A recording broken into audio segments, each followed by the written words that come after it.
আরে পাগলের বাচ্চা, তুই আমাকে থাপ্পড় মারিয়ে গেল। আরে এই পাগলটা আমাকে বেলুন দিল, জুসে ব্লেড আছে। আরে ওই পাগলটাকে কোনোভাবে ধরতে পারলাম না, ও আচ্ছা, মেজাজটা হ্যাং করে দিছে। যাই হোক, যা চলে যাওয়া গেছে, হয়তো ওটা পাগল ছাগল মহিলা বুঝতে পারেনি। যাই হোক, বাদ দাও। বেবি তুমি বাদ দাও, তুমি কোল্ড ড্রিঙ্কস খেয়ে নাও না।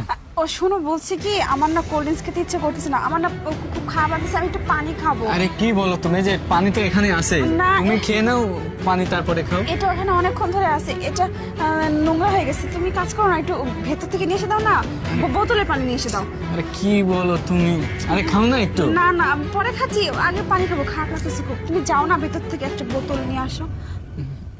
আচ্ছা ঠিক আছে, ঠিক আছে, আচ্ছা আচ্ছা আমি এখান ভালো পানি নিয়ে আসি গ্লাসে করে, ঠিক আছে? আচ্ছা আচ্ছা, তুমি যাও, চেঞ্জ করে নিয়ে আসো। আচ্ছা। কি ব্যাপার, মহিলাটা কি বললো আমাকে? এই এই তো তুই তুই কোথায় গিয়ে চলে গেছিলি বেলুন দিয়ে? আর বেলুনের মধ্যে কি লেখছিস, দুশো ব্লেড আছে মানে? এসবের মানে কি? ম্যাডাম আমি যা লেগছি তাই ঠিক। আপনার সামনে আপনার এই যে জুসের ভিতরে বিষ আর ব্লেড দিয়ে দিচ্ছে। মানে তাহলে শুনুন। এই দাঁড়া, স্যার। তোর একটা কাজ করতে হবে, ছোট একটা কাজ।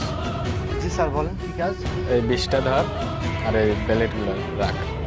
এটা সেগুলো দেখে আমি কি করবো স্যার? এগুলা দিয়ে এই একটা কোল্ড ড্রিঙ্কসের ভিতর এগুলা মিশাবি, বুঝতে পারছিস? কি বলছেন স্যার? না না, আমি এসব করতে পারবো না, আমাদের রেস্টুরেন্টের দুর্নাম হয়েছে। আরে পারবো না। চুপ কর, ওই সবের চিন্তা তোর নাই। টাকা পয়সা লাগে, টাকা পয়সা দিব, বুঝতে পারছিস? ওই যে ওইখানে যে বসে আছে না, ওইটা আমারই ওয়াইফ।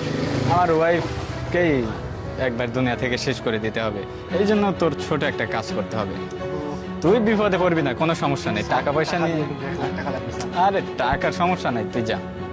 আচ্ছা তুই কাজটা কর, আমি যাই বসি, ঠিক আছে? ঠিক আছে। আচ্ছা আচ্ছা।